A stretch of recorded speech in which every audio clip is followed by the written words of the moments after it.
Have you ever wondered what would have happened if Barou entered the wildcard instead of Kunigami? Would he be better than he is right now? Continue watching this video to find out. Barou has always been this menacing and arrogant character since the start of the manga. He eventually became a lot of people's favorite because of his egocentrism and the fact that he can actually back up all of his talk. At this point of recording the video, Barou is currently the #1 player on bluelock. So, you may think that him entering the wildcard may be useless. But, that does not mean that Barou can't become better than he is right now. It all starts with Isagi getting stolen by Rinatoshi during their rematch in the second selection arc. This leaves the team with Nagi, Chigiri, and Barou. It all changes when they end up going against 3 players of the third clear team during the second selection. This team includes Karasu, Otoya, and Yukimiya, a team full of talented players as well. Since Barou will not be able to devour Isagi due to his absence, this will lead to the team's downfall. With Barou not having the light to his darkness, with nobody to chase but the ghost, he eventually goes back to his protagonist approach. Barou's desperation and frustration brings the whole team down once again. Nagi then gets stolen and brought to the next round. Now, it is only Barou and Chigiri left. I wonder who they will face next. A day after the game, they eventually run into Kunigami and Ryo, who surprisingly haven't gone into a match since they last met since they wanted to fight strategically as it was their last chance. They mentioned that they could not find anybody worth going against as well. A match was then settled between both teams. Kunigami and Ryo had their eyes on Chigiri and wanted him back due to his speed and how he meshed with the both of them during their last match. They knew that they did not need Barou due to his playstyle, especially since they already had Kunigami, the supposed wildcard. As the match started, nothing has changed. Barou is still the same player with the main actor mentality. He would not pass no matter how open Chigiri was. He was able to put a bit of a fight, scoring 2 goals by himself. But it was obviously not enough as Kunigami knew how he would play and quickly adapted to him. Barou was then devoured by the superhero Kunigami. Despite Chigiri not being able to score, he was still chosen as the two already knew what he was capable of. Even we know what this world-class talent can do. As Barou goes down the hallway towards the exit,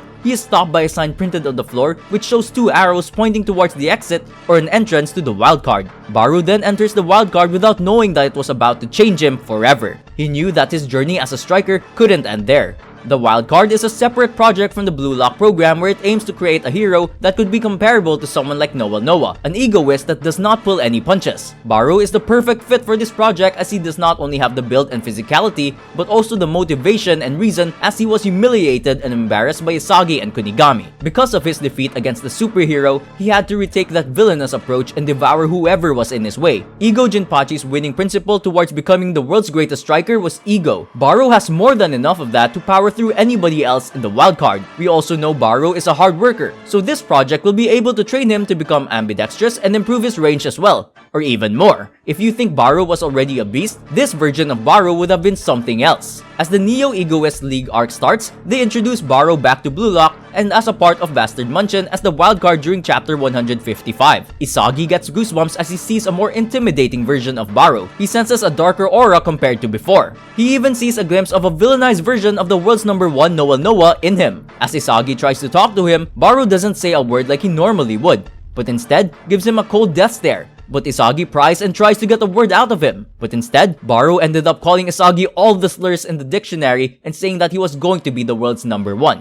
As the training course starts, Barou dominates and passes Ness in the scoreboard ranking. He places 2nd instead of placing 3rd like Kunigami in the manga. This shows how close Barou is to Kaiser's level. In the first round of the Neo-Egoist League, Bastard Munchin goes against Bachira and FC Barca. Sometime in the match, Barou enters a state flow and devours Bachira even with his incredible dribbling and passing ability. This play itself got Isagi on the tip of his toes as he has seen how much Barou has improved. He was the secondary striker next to Kaiser. Yet he scored 2 goals compared to Kaiser's 1 as they defeat FC Barca 3-1. This made Isagi furious as he knew that he was not able to keep up with Barou and that he could not do anything at all during the game.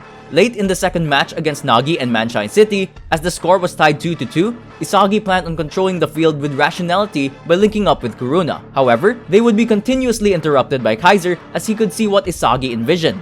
But then, as Noah joins the party to team up with Isagi, they end up creating a powerful core that would be hard to stop. Their love triangle is stopped however by the king himself, Barou. He steals the ball with one of his signature moves, the sliding shot, to intercept one of the passes coming from Isagi to Noah and uses his left leg to shoot as the right side of his body was used to hold off defenders from the right. Barou ends up making the winning shot against Manshine City and makes Isagi frustrated once again as he was not able to create his own goal. Barou took advantage of every opportunity and devoured anybody that he saw for the sake of his own goal. He has become more unpredictable than he was during the U20 match, and that is a scary sight to watch. That concludes our video for now, as this is where the manga ends as of this time. Do you think that Barou would be a more dangerous beast if he entered the wildcard? Let me know in the comments below. Don't forget to subscribe for more videos just like this, and I will see you guys next time.